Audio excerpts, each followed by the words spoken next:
Hey, good afternoon everyone. I just recently put up a video about Diamond distribution and how it's kind of a monopoly with Marvel and DC and it's not that good of a thing. And I didn't have anything much planned in that direction in the near future, but some news popped up that someone forwarded to me, so it's pretty interesting. I don't have a really well thought out article or argument based around it, but it just seemed pertinent, so I thought I would share. And what is that news? The news is that a bunch of retailers are currently boycotting some Marvel comics. I just, I never thought I'd see the day, so that's interesting. Why are they boycotting Marvel comics? Well, the gist of it, from what I understand, is Marvel is trying yet another sales gimmick to force retailers to buy just way more books than they need. Like, they already have those minimum quantities that they force retailers to buy with their, Diamond setup.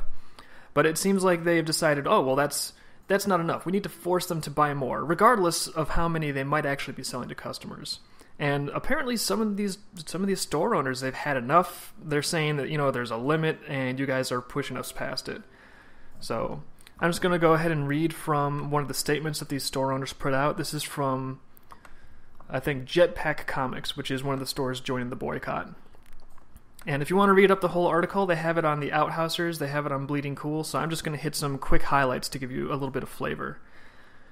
Let's see, the Jetpacker says, well, another publisher made it easy to purchase their special Lenticular covers. Marvel has taken a different approach. In order to get the Marvel Lenticular line, Marvel is requiring us to purchase at least 2 times the product we need. Skipping ahead, it's an awful position that we have been put in. Providing great customer service means having the product the customer wants, but it also means that we have to be open, and buying 125% more product than we can sell is not a great financial position to guarantee our future. He goes on to say, it's a very backwards situation to think that the guys with longevity, going over 12 years now, are put in a worse position than the guys that have no sales history. Successful businesses are being put in a position to have to waste money, where the guys without a track record are not. In what other industry is the guy that's been around the block put in a worse position than the new guy? He goes on to say, sadly, the general public may not ever understand all this nonsense, and Jetpack Comics will just be the dopes that didn't have the coolest, hottest new product on their shelves. Sucks to be us. I do expect that plenty of keyboard warriors will chime in and tell us exactly how much we suck and have every other pretentious comment to make about how ridiculous we are. But unless every one of you are willing to purchase the regular cover and the lenticular cover and then buy one extra comic that you don't need for every 4 you purchase, then you are making the point for us. Alright, so that is a few excerpts from the letter that they published, this open letter they published about why they're engaging in this boycott against Marvel.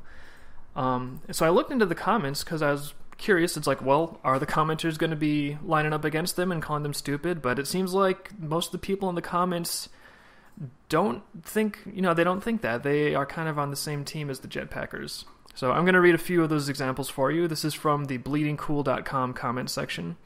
Ralphus says, it's great to see retailers put their foot down and take a stand. Marvel was going to, and probably still will, continue this variant sales strategy until it doesn't work anymore. For years, Marvel hasn't had to worry about making good comics that sell to customers. Instead, they've only needed to focus on the amount of product that retailers buy from them. But now that retailers are lashing back, hopefully this means that Marvel will have to, focus on making stuff that people actually want to buy. What a concept. Michael replies to him and says, it would also be great if fans took a firmer stance towards this kind of nonsense. I stopped buying Marvel titles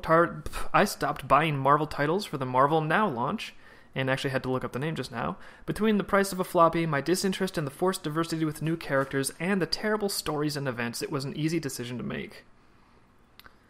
Let's see. Someone else says, what a shit show, honestly. I hope enough shops say no to Marvel's latest insanity so they'll quit this gimmicky bullshit and start focusing on releasing actually readable comics. And someone else says, fair enough, at some point this nonsense was always going to come back and bite Marvel in the arse. Hopefully, this is only the beginning of something much bigger, a chance for both retailers and fans to finally get it across to Marvel. That shit won't fly no more. Of course, Marvel won't learn anything from it, and they'll push the blame squarely onto everyone else. So, at least if you're going by the comment sections, people are not too happy with Marvel, and I think something that a lot of people don't realize in the comments is what we were talking about just last video, that Marvel is really insulated from the consequences of blowback like this because of their exclusive insider relationship with Diamond and the control that Diamond exerts over the entire comic book market. Now, there might be limits to how much insulation that buys them, but the fact is they've been around for a very long time. This relationship with Diamond has really protected them, and other publishers outside of that little monopoly clique, other publishers do not have that protection, which explains why other publishers kind of have a harder time, and you don't see very much variety in comic shops, and it's all Marvel and DC stuff, even if stores can't even possibly sell the amount that they are forced to buy.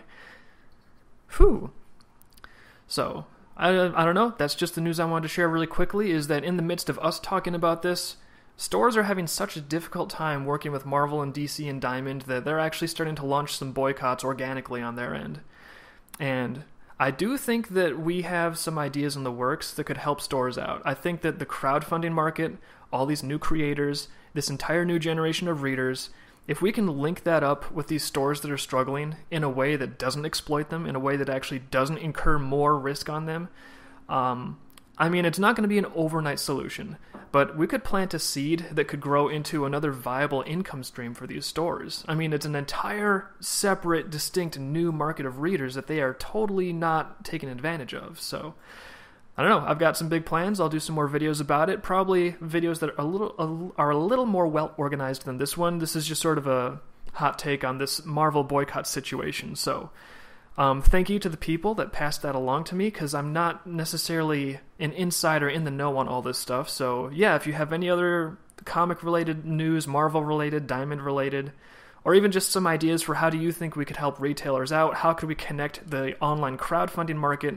with these retailers in a constructive way, yeah, hit me up in the comments, and I hope you had a fun listen. Have a good day.